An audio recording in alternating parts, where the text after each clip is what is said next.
ក្សានៃគោលនយោបាយរបស់គណៈបកសម្ព័ន្ធដើម្បីប្រជាធិបតេយ្យដែលអធិប្បាយដោយលោកខឹមវាសនាប្រធានគណៈបកសម្ព័ន្ធដើម្បីប្រជាធិបតេយ្យ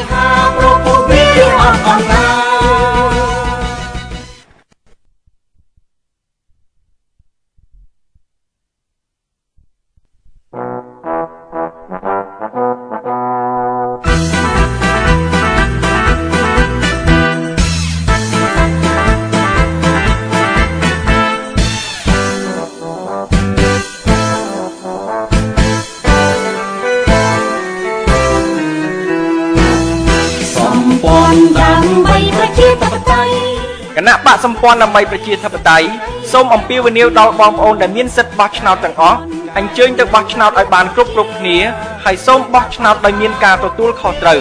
ដែលហៅថាមានការទទួលខុសត្រូវគឺប្រសិនបើបងប្អូនបោះឆ្នោតជ្រើសរើសអ្នកតំណាងខុសវាគឺជាកំហុសរបស់បងប្អូន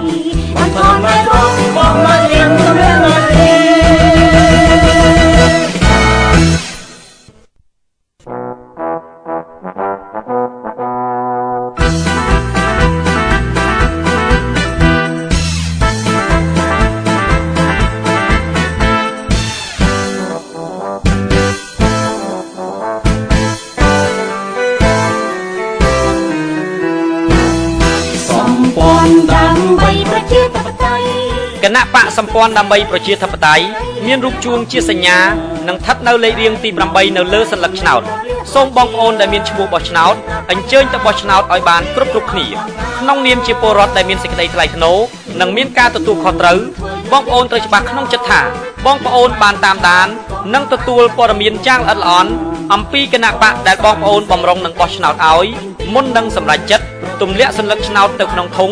គាំទ្រគណៈបកនយោបាយនោះនេះគឺជាការបោះឆ្នោតដែលមានការទទួលខុសត្រូវសូមអរគុណ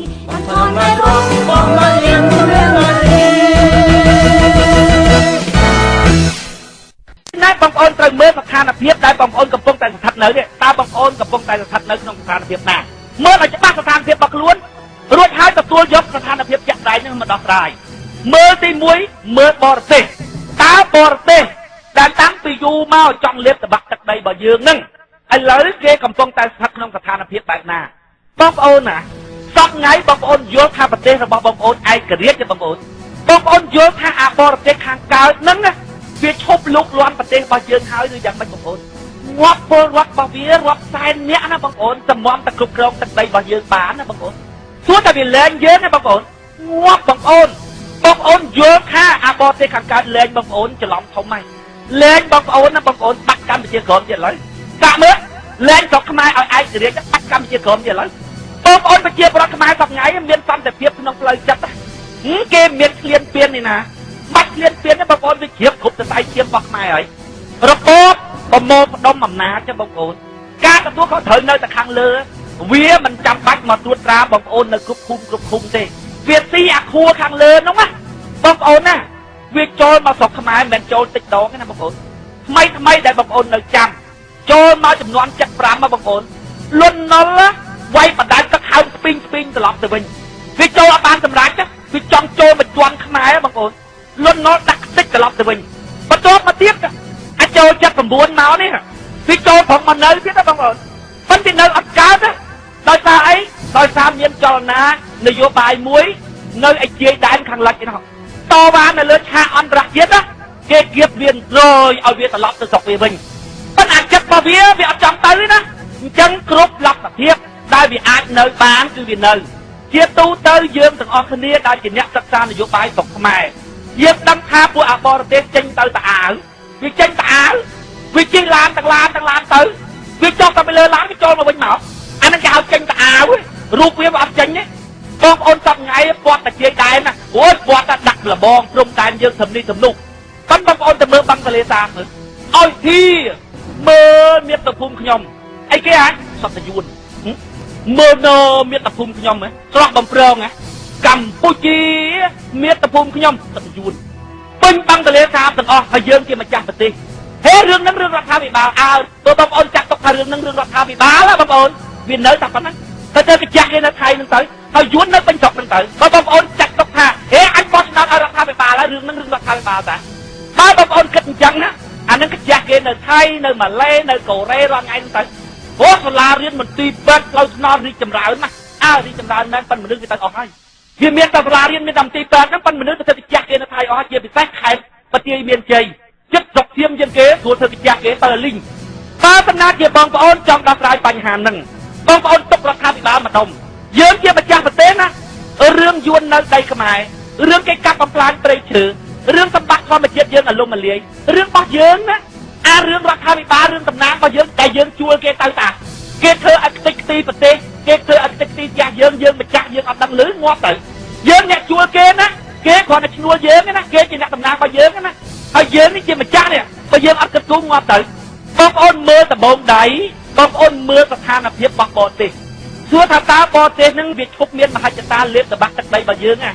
សុំទោសបងប្អូនងាប់រាប់សែនអ្នកដើម្បីគៀបកកខ្មែររឿងអីអាបរទេសខាងកើតនឹងវាឈប់មានគំនិតងាប់ហើយប៉ុន្តែវាធ្វើឲ្យត្រូវស្ថានភាពប្រទេសយើងបច្ចុប្បន្នហើយនឹងត្រូវស្ថានភាពរបស់អន្តរជាតិផងមកយកគេទៅការពីដើមវាយយកតែមកកើតទេវាធ្វើឲ្យសមស្របនឹងស្ថានភាពរបស់បរទេសបើតែណាជាវាយយកដូចនគរចម្ប៉ានគរចាមកើតទេអញ្ចឹងវាលូកចូលមកបងប្អូនកុំសង្ឃឹមតែខ្មែរងើបរួចបងប្អូនមើលច្បាស់ទៅងើបតែរួចងើបស្អីបងប្អូនងើបស្អីចុកមួយដែលងើបពីរឿងសេដ្ឋកិច្ចឥឡូវកុំអាននិយាយពីរឿងនយោបាយសង្គមកិច្ចនិយាយពីរឿងវប្បធម៌និយាយពីរឿងអីនិយាយពីរឿងសេដ្ឋកិច្ចបងប្អូនចង់ងើបសេដ្ឋកិច្ចរួចពីប្រទេសយួនងាប់លើងទិញពីយួនគេក្តៅក្រហាយតិចគេដាច់ភ្លើងយើងបាត់ហ៎វាអត់ឯករាជ្យទេបងប្អូនដំណាំកសិផលរបស់យើងទីផ្សារនៅស្រុកយួនផ្លាស់យួនឲ្យឡើងថ្លៃក៏ឡើងទៅយួនឲ្យចុះថោកក៏ចុះទៅហើយបងប្អូនទៅប្រកួតប្រជែងយ៉ាងម៉េចច្រកដែលអាចបញ្ចុះបានណាបងប្អូនគឺតែមួយច្រកគាត់គិតទៅណាគិតអញ្ចឹងគិតចុះគិតឡើងច្រកដែលចេញរួចគឺបន្ថោកតម្លៃកម្មករតាមអាច្រកហ្នឹងហើយអាតម្លៃកម្មករហ្នឹងចាក់ដងកូនបងប្អូនគេថាំងស្រុកខ្មែរតម្លៃកម្មករថោកនិយាយថាំងចុះពុកអលួយយើងយកលុយទៅសូកមន្ត្រីវាមកវាចេះតែពុកអលួយឲ្យខ្ញុំទៅកាត់កន្លែងណាពុកខ្ញុំទៅកាត់កម្មករពុកអលួយកាត់កម្មករបន្ទាប់មកទៀតសាំងឡើងថ្លៃវាថានឹងកាត់តាទៀតហើយកាត់កម្មករទៀតហើយតែមកកម្មករនេះភ្លើងឡើងថ្លៃនឹងកាត់តាកាត់កម្មករភ្លើងស្រុកយួនតែ200ជាងណា200លុយខ្មែរ200រៀលលុយខ្មែរលក់ឲ្យខ្មែរប្រហែល300រៀលមួយខ្មែរយកមកលក់ឲ្យខ្មែរអា600រៀលថោកផុតមានអា1000 2000រៀលហើយបងប្អូនទៅប្រកួតសេដ្ឋកិច្ចមិនមួយគេអាហ្នឹងកុំនិយាយពីរឿងគេផ្ដាច់ភ្លើងយើងផងគ្រាន់តែផលិតភ្លើងដូចគ្នាហ្នឹងគេផលិត1គីឡូតែ200ឯភ្លើងគេ200ជាងហើយឯង7 800 1000អាខ្លះ2000រៀលបងប្អូនយកទៅផលិតអីឈ្នះគេសាំងទៀតធ្វើថ្នល់ទៀតបងប្អូនងើបមុខរួចអត់គ្រាន់តែភ្លើងពេញពីគេមួយរកឯករាជ្យឃើញបងប្អូនឆ្លោះជាមួយគេភ្លាមគេផ្ដាច់ភ្លើងតបអស់លីងមកស្រុកខ្មែរអញ្ចឹងបានសួរថាបងប្អូនងើបរួចអត់បងប្អូនមើលថាគេទុកឲ្យបងប្អូនងើបរួចអត់បើស្រុកខ្មែរមិនឯករាជ្យទេកុំសង្ឃឹមថាជីវភាពរបស់បងប្អូនទីចម្រើនគេជន់កកពីព្រោះប្រទេសមួយសប្ថ្ងៃពិបាករកទីគ្រប់តែគ្នាគៀបអាណាបានគេគៀបឲ្យយើងប្រភ្លើគេគៀបឲ្យយើងប្រភ្លើបងប្អូនណាស្តៀងដូចដីរបស់យើងវាក្រហមអញ្ចឹងតែដីក្រហមតាណាភ្លៀងពីតាណាមកវាហូរមកជ្រាំទៅនឹងភ្លៀងពីណាក៏ដោយបងប្អូនអាចគៀបនៅទៅនោះវាធូរទៅនោះមនុស្សប្រភ្លើនៅតាណាគេប្រមូលគ្នាមកពិភពលោកមកបោកអាកន្លែងប្រភ្លើឲ្យតែប្រភ្លើអញ្ចឹងដើម្បីដោះស្រាយរឿងបោកប្រាស់ស្រុកខ្មែរកុំខឹងគេដើម្បីកុំឲ្យទឹកភ្លៀងវាហូរចូលកន្លែងហ្នឹងណាទៅជួលឡានគេដឹកដីយកមកចាក់កន្លែងហ្នឹងឲ្យវាទួលតាមវាទួលហើយភ្លៀងហូរមកមិនបានទេដើម្បីកុំឲ្យមានការបោកប្រាស់ហូរមកកន្លែងហ្នឹងបង្កើនសមត្ថភាពការយល់ដឹងរបស់ប្រជាពលរដ្ឋនេះអញ្ចឹងបានកាន់ក្បាលមេក្រូបងប្អូនចំណាំមើលតែនិយាយទៅកាន់ពីណាម្ដងបើនិយាយមកកាន់រៀនហ្នឹងដើម្បីឲ្យបង្កើនចំណេះដឹងឲ្យបងប្អូនហ្នឹងមានចំណេះដឹងបងប្អូនអាចដោះស្រាយបញ្ហាផ្ទាល់ខ្លួនរបស់បងប្អូនបានហើយបងប្អូនអាចមានសមត្ថភាពទប់ទល់ជាមួយសត្រូវជុំវិញបានបើបងប្អូនដឹងខ្លួនថាបងប្អូនជាម្ចាស់ក្នុងការដោះស្រាយបញ្ហានឹងហើយបងប្អូនត្រូវមើលស្ថានភាពរបស់ប្រទេសរបស់បងប្អូនឲ្យបានច្បាស់មើលឲ្យច្បាស់ព្រោះយើងជាអ្នកដោះស្រាយមើលតែបងដៃមើលបរទេសខាងកើតខ្ញុំអត់ចង់និយាយច្រើនទេបងប្អូន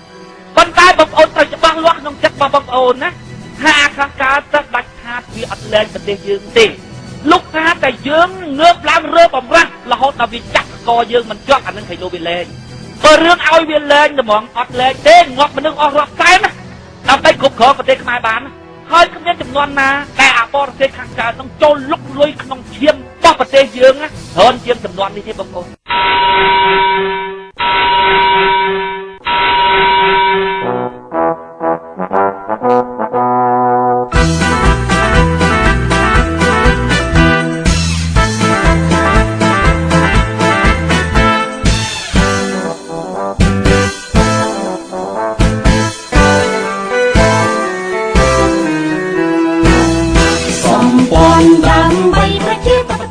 គឺជាខ្លឹមសារនៃគោលនយោបាយរបស់គណៈបកសម្ព័ន្ធដើម្បីប្រជាធិបតេយ្យដែលអធិប្បាយដោយលោកខឹមវាសនាប្រធានគណៈបកសម្ព័ន្ធដើម្បីប្រជាធិបតេយ្យ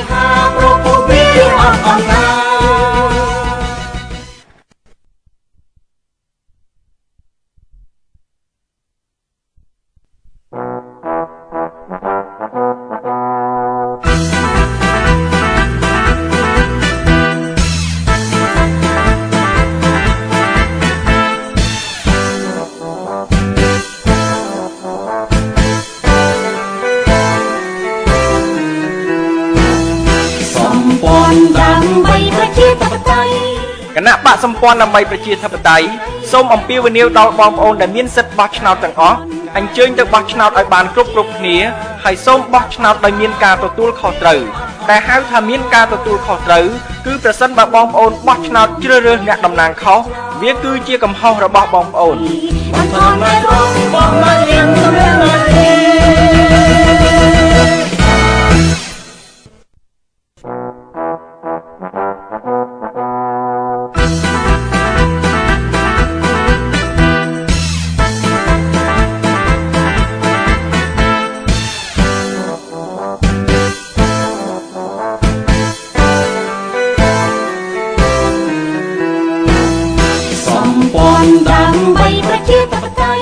គណៈបកសម្ព័ន្ធដើម្បីប្រជាធិបតេយ្យមានរូបជួងជាសញ្ញានិងស្ថិតនៅលេខរៀងទី8នៅលើសន្លឹកឆ្នោតសូមបងប្អូនដែលមានឈ្មោះបោះឆ្នោតអញ្ជើញទៅបោះឆ្នោតឲ្យបានគ្រប់គ្នាក្នុងនាមជាពលរដ្ឋដែលមានសេចក្តីថ្លៃថ្នូរនិងមានការទទួលខុសត្រូវបងប្អូនត្រូវច្បាស់ក្នុងចិត្តថាបងប្អូនបានតាមដាននិងទទួលព័ត៌មានយ៉ាងល្អិតល្អន់អំពីគណៈបកដែលបងប្អូនបំរុងនឹងបោះឆ្នោតឲ្យមុននឹងសម្រេចចិត្តទម្លាក់សន្លឹកឆ្នោតទៅក្នុងធុងគាំទ្រគណៈបកនយោបាយនោះនេះគឺជាការបោះឆ្នោតដែលមានការទទួលខុសត្រូវសូមអរគុណ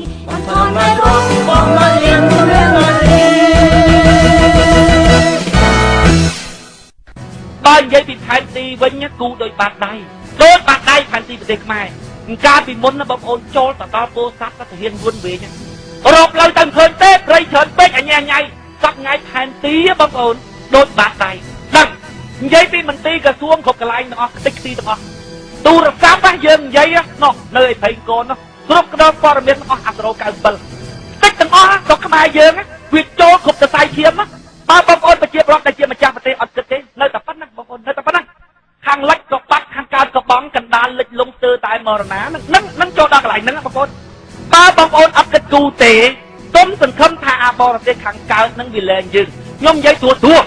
ឲ្យបងប្អូនជាម្ចាស់ប្រទេសដែលជាអ្នកដឹងខ្លួនឯងថាជាអ្នកដោះស្រាយបញ្ហាប្រទេសជាតិនឹងទទួលយកស្ថានភាពជាក់ស្ដែងរបស់ប្រទេសខ្លួនឥឡូវបងប្អូនដឹងថាបរទេសខាងកើតវាមិនលែងយើងហើយ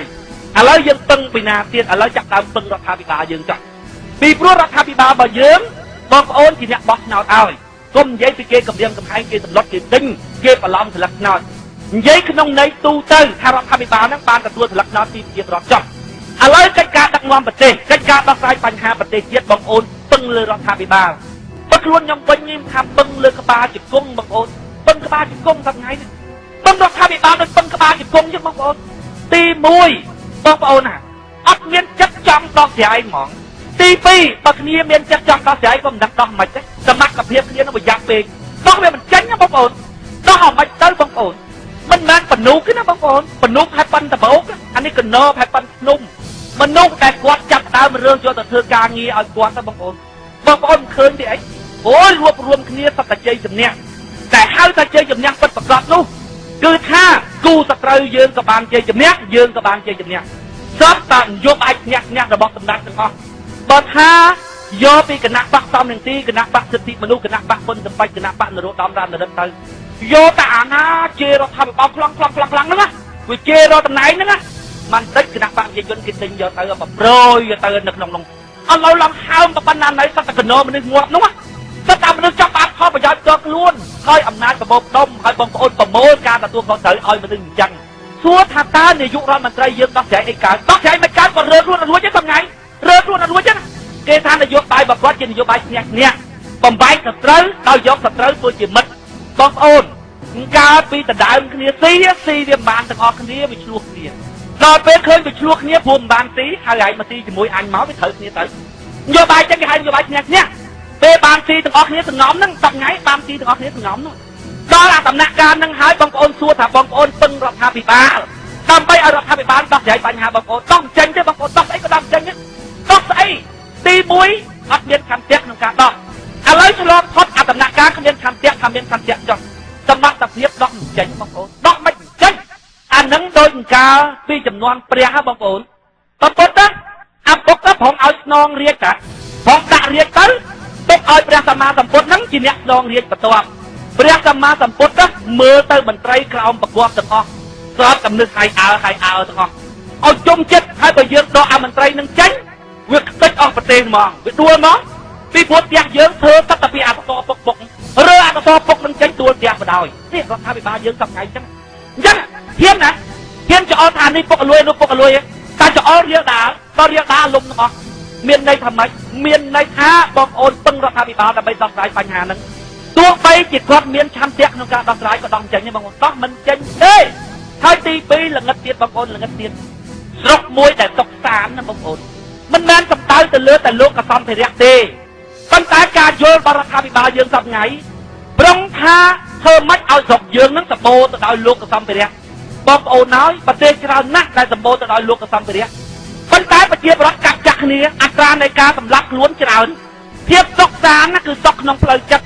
ពួកយើងមើលឃើញថាដើម្បីកសាងសង្គមកសាងតម្លៃរបស់មនុស្សស្រុកខ្មែរយើងនឹងមិនអាចคล้ายទៅជាស្រុកដែលមានជាងគេមកពិភពលោកទេប៉ុន្តែអាចคล้ายទៅជាស្រុកមួយដែលសុខសាន្តជាងគេមកពិភពលោកបងប្អូនដែលឃើញគ្រួសារអ្នកមានរួចហើយវាវេទនាណាព្រោះគ្នាពេញភូមិណាហើយគ្រួសារមួយទៀតមានទ្រព្យសម្បត្តិល្មមទេបងប្អូនប៉ុន្តែរស់នៅសុខសាន្តណាយើងចង់ឲ្យមនុស្សរស់នៅសុខសាន្តប៉ុន្តែរដ្ឋាភិបាលសប្ងៃអត់យល់ពីរបៀបនៃការធ្វើឲ្យប្រទេសសុខសាន្តទេគាត់ផងតែដឹកនាំឲ្យមានលោកកសំភារៈហ្មងប៉ុន្តែលោកសម្ភារៈហ្នឹងមិនដឹកធ្វើម៉េចឲ្យបានទៀតណាគាត់ផងកសាងសាលារៀនមន្ទីរពេទ្យផ្លូវថ្នល់សប្ងៃគាត់ខំតែកសាងហើយគាត់និយាយថាអូសាលារៀនមន្ទីរពេទ្យរីកព្រំព្រៀបប៉ុន្តែមនុស្សណាត់ពូទៅធ្វើកិច្ចការគេនៅថៃឡើងអស់បងប្អូនឃើញពីការយល់ដឹងនៃការកសាងប្រទេសអត់យល់ទេអត់យល់មិនដឹងកសាងមានម៉េចទេបងប្អូនកសាងតម្លៃរបស់មនុស្សបងប្អូនណាបើនិយាយពីលោកកសំភារៈស្រួលកសាងប្រទេសខ្មែរយើងស្រួលខ្ញុំនិយាយប្រាប់បងប្អូនឲ្យងាយស្ដាប់ស្រុកខ្មែរយើងបងប្អូនមិនធ្វើអីទេដាំកៅស៊ូរដ្ឋឲ្យតែបាន1លានហិកតាចុះ1លានហិកតាចុះហើយកៅស៊ូតាំងពីថ្ងៃដាំ5ឆ្នាំក្រោយឲ្យផលពីថ្ងៃដាំ15ឆ្នាំក្រោយឲ្យផលចំណាយយ៉ាងច្រើនមក$2,000 $2,000អញ្ចឹងបើយើងដាំ1លានហិកតាអស់តែ$2,000 លាន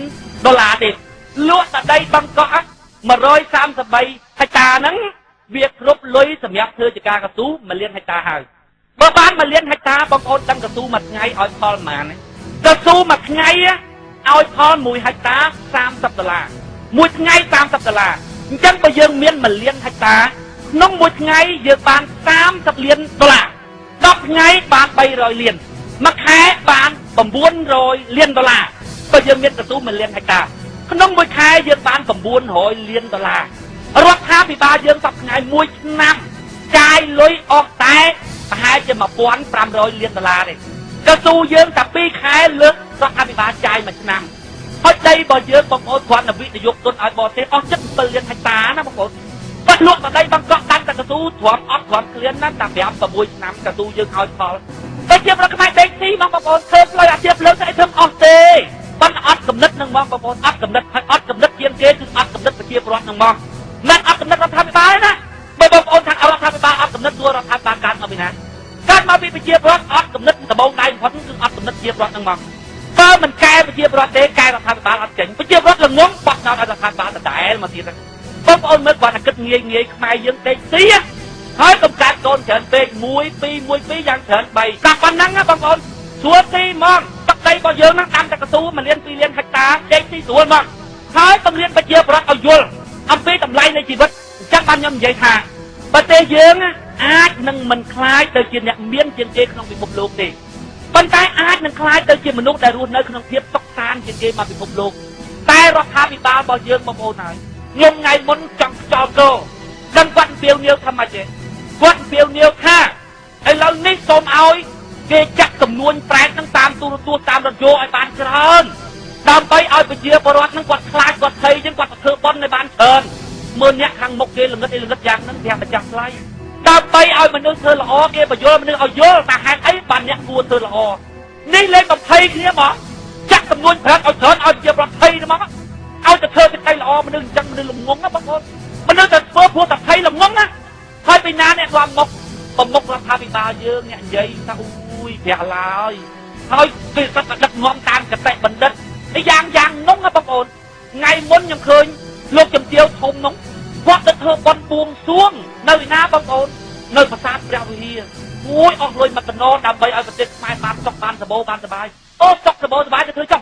ណាបងប្អូនចាំណាមើលទៅបន់បង្រៀនប្រជាប្រដ្ឋនេះឲ្យចូលរួមជួយកសាងប្រទេសឲ្យអស់លុយមកកណោអញ្ចឹងបានខ្ញុំនិយាយថាបើទោះបីជាគាត់មានឆន្ទៈចង់ដឹកនាំប្រទេសឲ្យរីកចម្រើនកុំដឹកទៅតាមផ្លូវណាដែរវាល្ងឹតណាទី1អាបរទេសខាងកើតនៅទីពេញដីទី2ចំណោមនុស្សដែលគាត់ណាចេះតែបង្រួមគ្នាគាត់ថានយោបាយគ្នានោះធ្វើទៅត្រូវឲ្យទៅជាមិត្តទាំងអស់នោះអាណាជេគាត់មិនទៅត្រូវគាត់ហៅឲ្យចូលទៅស៊ីជាមួយគាត់មិនទៅជាមិត្តគាត់កែមកទៅឲ្យតែហ៊ានយកចេញបំបាយគណៈបកនោះឥឡូវស៊ីវាមិនបានដល់ពេលអញ្ចឹងលែងគាំទ្រអញ្ចឹងខ្ញុំនិយាយថាពឹងរដ្ឋាភិបាលមួយដោយពឹងក្បាលជង្គង់ក្នុងការដោះស្រាយបញ្ហារបស់បងប្អូនបន្ថែមខ្លីៗបងប្អូនជាម្ចាស់ប្រទេសបងប្អូនតាំងតការងារនឹងជាការងាររបស់បងប្អូនហើយដើម្បីឲ្យបងប្អូនច្បាស់លាស់ថាតើបងប្អូនត្រូវដោះស្រាយបញ្ហាប្រទេសរបៀបម៉េចដំបូងដៃបងប្អូនត្រូវច្បាស់អំពីស្ថានភាពជាក់ស្ដែងរបស់បងប្អូនទី1បងប្អូនមើលបរទេសខាងកើតទោះវាលែងប្រទេសរបស់បងប្អូននៅស្អែកវាលែងសេដ្ឋកិច្ចវារួមខ្មែរណាអាខាងលិចក៏ចាប់អាខាងកើតក៏ចាប់ខ្មែរមួយឆ្នាំបងប្អូនគ្រាន់តែតំណែងបរទេសវាហូរចូលមកក្នុងប្រទេសខ្មែរទិញរួចហើយបញ្ជូនលុយទៅឲ្យគេវិញណាបងប្អូនអត់មានតលយៈភាពគ្នាទេមាននៅខាងលុយដែលខ្មែររកបានវាតិចរួចហើយអាតំណែងនាំចូលវាច្រើនប្រទេសមួយដែលរីកចម្រើនណាប្រទេសលក់ច្រើនលក់តំណែងទៅឲ្យគេប្រមូលលុយចូលស្រុកហើយយើងនេះតំណែងរបស់គេវាចូលស្រុកហេតុអីបានតំណែងរបស់គេចូលស្រុករាប់ចាក់តាំងពីទឹកស៊ីអ៊ីវឡើងហេតុអីថាអាប់ភ្លើងក៏វាឡើងថ្លៃ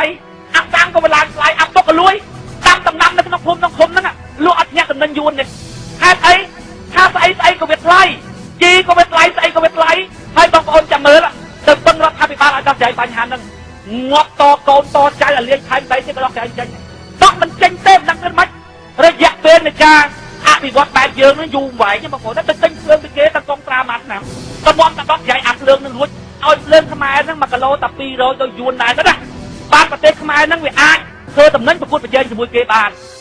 ហើយកងត្រាយើងទៅទិញភ្លើងគេហ្នឹងប្រហែលឆ្នាំមកទេឡូហ្វូនក៏គេគ្រប់គ្រងស្អីក៏គេគ្រប់គ្រងអនុយោបាយក៏គេគ្រប់គ្រងសេដ្ឋកិច្ចក៏គេគ្រប់គ្រងខាងថៃក៏ទម្លាក់តំណែងចូលស្រុកខ្មែរយកលុយចេញខាងយួនក៏ទម្លាក់តំណែងចូលស្រុកខ្មែរទៅបីតែបន្លែកប៉ិចកប៉ុកក៏ទម្លាក់ចូលស្រុកខ្មែរព្រោះយកលុយចេញអាសេដ្ឋកិច្ចក៏អញ្ចឹងអាសុខភាពរបស់ប្រជាពលរដ្ឋអាតំណែងហូរចូលមកមិនដែលបុនប្រទេសតែបន្លែស្អីខ្លះទេងាប់ហើយបងប្អូនណាមរះប៉ុនមេជើងយកមកក្រោកតែមកយកបាញ់ទឹកឆ្នាំផឹកឡើងប៉ុនកពួនជើងមិនដឹងជាវាដាក់ជាតិគីមីស្អីខ្មែរទីរាល់ថ្ងៃនេះ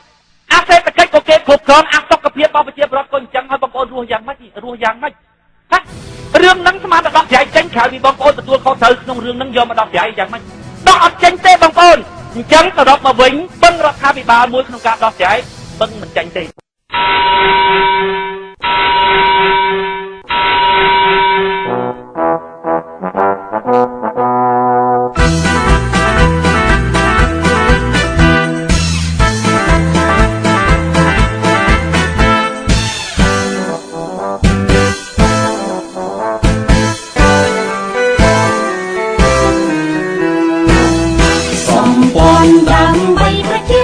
នេះគឺជាខ្លឹមសារនៃគោលនយោបាយរបស់គណៈបកសម្ព័ន្ធដើម្បីប្រជាធិបតេយ្យដែលអធិប្បាយដោយលោកខឹមវាសនាប្រធានគណៈបកសម្ព័ន្ធដើម្បីប្រជាធិបតេយ្យ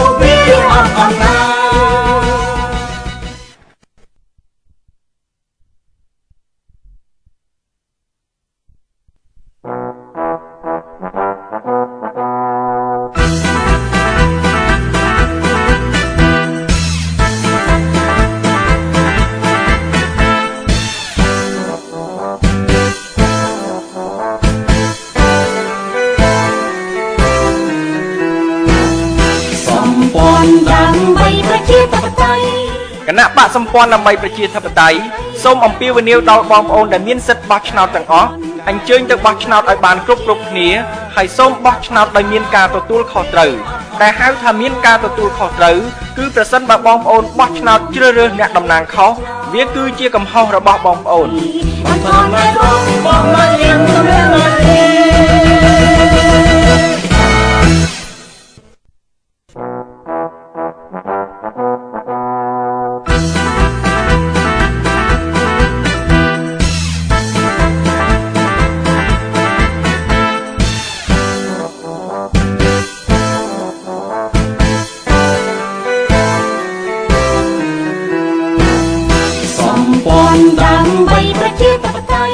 គណៈបកសម្ព័ន្ធដើម្បីប្រជាធិបតេយ្យមានរូបជួងជាសញ្ញានិងស្ថិតនៅលេខរៀងទី8នៅលើសន្លឹកឆ្នោតសូមបងប្អូនដែលមានឈ្មោះបោះឆ្នោតអញ្ជើញទៅបោះឆ្នោតឲ្យបានគ្រប់គ្នាក្នុងនាមជាពលរដ្ឋដែលមានសេចក្តីថ្លៃថ្នូរនិងមានការទទួលខុសត្រូវបងប្អូនត្រូវច្បាស់ក្នុងចិត្តថាបងប្អូនបានតាមដាននិងទទួលព័ត៌មានយ៉ាងល្អិតល្អន់អំពីគណៈបកដែលបងប្អូនបំរុងនឹងបោះឆ្នោតឲ្យមុននឹងសម្រេចចិត្តទម្លាក់សន្លឹកឆ្នោតទៅក្នុងធុងគាំទ្រគណៈបកនយោបាយនោះនេះគឺជាការបោះឆ្នោតដែលមានការទទួលខុសត្រូវសូមអរគុណ